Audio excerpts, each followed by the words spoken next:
Under the 12th five-year plan, the government want to start junior technical institutes. But so far as the education department is not in a position to know what type of junior technical institutes are going to be established in the country.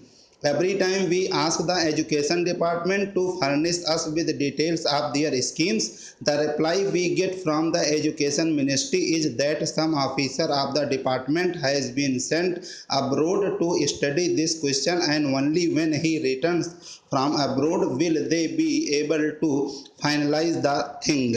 An officer of the education department has been sent to study these institutions in France.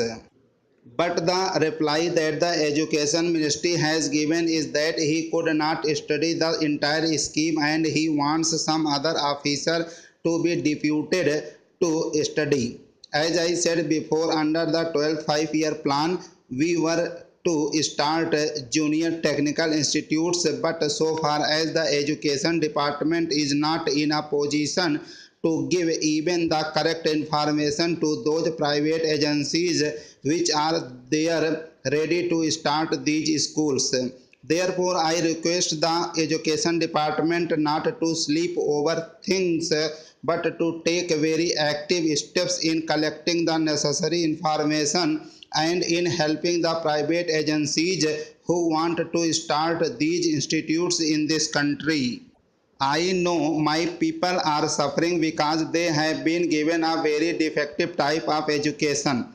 Today we have to depend upon the reservations. Whenever any vacancy occurs in a department, that vacancy, even if it is reserved, is not filled by a scheduled caste man.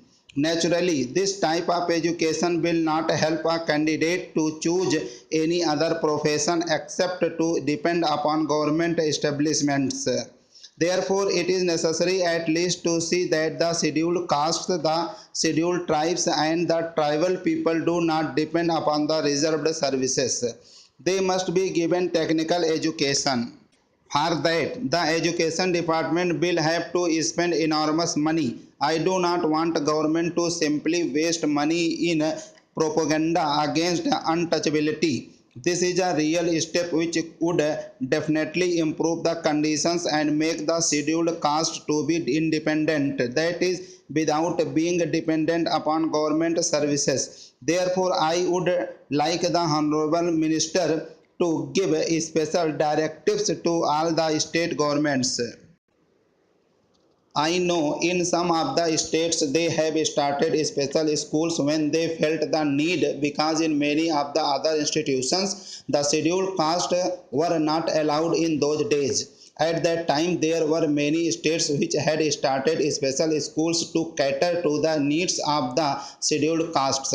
Now, when the government is not able to give the reserved vacancies to them, it is very necessary that these technical schools should be started so that the scheduled caste can be made independent and can prosper in this country. I join my friend in expressing satisfaction at the fact that the national income has recorded an increase of 18%, perhaps 7% more than the estimated increase. But I do not find evidence of this in any appreciable increase in the standard of living in the villages. I should like to know from the finance minister in this increase in national income is reflected in the general living of the people. Have they tried to find it out either by any people survey or by any other method? We should know whether the benefit has reached the common man. As far as I concerned, my own experience is that unemployment in the rural areas continues to be as high as it was before, if it has not recorded any increase. One way by which we can gauge this is by the number of persons crowding round public servants or public men for some sort of recommendations to secure jobs.